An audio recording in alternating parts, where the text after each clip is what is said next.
This one's titled For My Little Sister. Just a little backstory. She got addicted to heroin when she was 15 years old. It was a long journey. She's been a year sober now. I'm very proud of her. Woo! All right. I watched you grow. I watched as you, a little seedling, sprang forth from the dirt, a beautiful, magnificent being. You, with your big blue eyes and your soft yellow hair, I was there.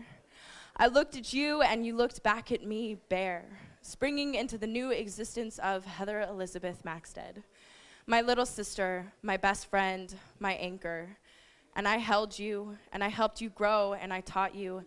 And more than anything, I loved you. I tried my hardest to protect you. I took you under my wing and tried to shield you from the darkness that plagued our home. But it got you, and so it went. Anger and sadness became you. And so many horrible things happened to you. I wanted to do anything to help you, to take away your sadness, your pain. I was your biggest protector, and one day I looked into your eyes and I noticed the difference, and I asked if you were okay. And you told me you weren't, and when you told me why, it broke me down to the barest atom in my body, and I couldn't breathe, but I was strong for you. And I took you in my arms and I held you to my chest because I could hear your body breaking too. Your heart falling to the earth beneath you. I wanted so much for it to be a dream, but it wasn't. And you watched as our family fell apart and we moved away from mom. We went to an unhappy place where you were bullied. Bullied by the one man who never should have bullied you, especially after what happened to you. And you were. And it broke you even more, and there was nothing I could do but watch. How was I supposed to stand up to a monster? I was only a child. So instead, I took the blame for things I didn't do so I wouldn't have to see you get hurt. It was too much for you to be in the same house as him, so you left and went back home, back to mom, and watched as she fell in love with yet another monster.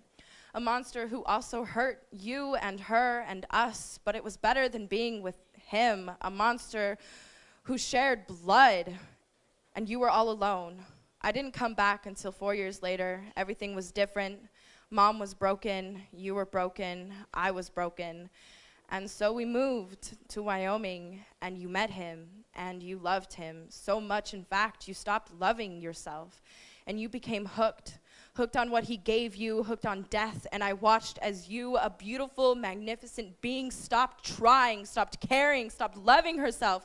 You gave up on yourself, on your family, on love, and all I wanted was to save you, to take your demons away and lock them in a box so they couldn't hurt you anymore, and I couldn't. Because how could I fight something I couldn't even see, that wasn't even there? How could I fight a losing battle? You didn't want to fight for yourself. You didn't care, so how could I? How could I help you when you didn't want me to? And in the midst of my own pain and my own heartbreak, I stayed strong. I tried so hard to stay strong for you, and then one day I walked into a hospital room and I watched you almost die. And I couldn't do it anymore. I had to take care of myself, so I moved away, and you were alone again. I heard you were doing better, that you weren't hooked anymore. You had a job and a car, and you seemed happy. You were sober for almost 2 years, and when you came back, you're hooked again. Mom told me you look as if you were 80 pounds. You have scabs all over your face and needle marks in your arms, and I feel as if my body is breaking. I'm watching my baby sister die all over again, and I think what hurts the most is I understand why you're doing this. I understand why you want to drown your pain in anything you can.